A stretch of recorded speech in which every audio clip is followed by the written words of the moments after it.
بعد ساتھیوں ہمارے پاس ہے کیا ہے الغصب.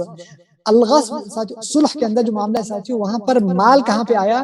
وہاں پہ مال آیا جب ابراء کی کیفیت رہی یا پھر جو ہے کہ تخارج کی کیفیت رہی. ان جگہوں پر مال کی کیفیت آتی ہے کہ سامنے والا نے کچھ رقم دیا ہے تاکہ آپس میں کیا ہو جائے؟ صلح ہو جائے. اس لیے اس کو عقد معاوضہ میں شمار کیا گیا ہوا ہے.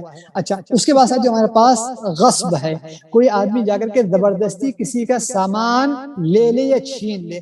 ایسی کیفیت کے اندر ساتھیوں یہ جو زبردستی کرنے کا معاملہ ہے یہ آدمی ذمہ دار ہے جو سامان کو اس نے غصب کیا ہے.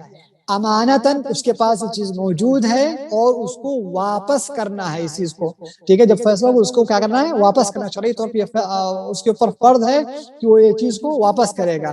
اور اس کے پاس جب تک وہ مال ہے وہ بطور امانت ہے اس کو استعمال نہیں کر سکتا ہے. زبردستی سے انسان نے کسی کا اگر حق مارا ہوا ہے تو یہ کیفیت اس طریقے سے یہاں پر ذکر کیا ہوا ہے. تو عام طور پر ساتھیوں جو غصب ہوتا ہے وہ مال میں ہوتا ہے اور یہ اس کو اہل علم عقد میں اس لیے اس کو ذکر کرتے ہیں کیونکہ جو وہاں پہ جو کیفیت پائی جا رہی ہے اس کے اندر اس کو یا تو بدل دینا ہے یا وہ سامان واپس کرنا ہے.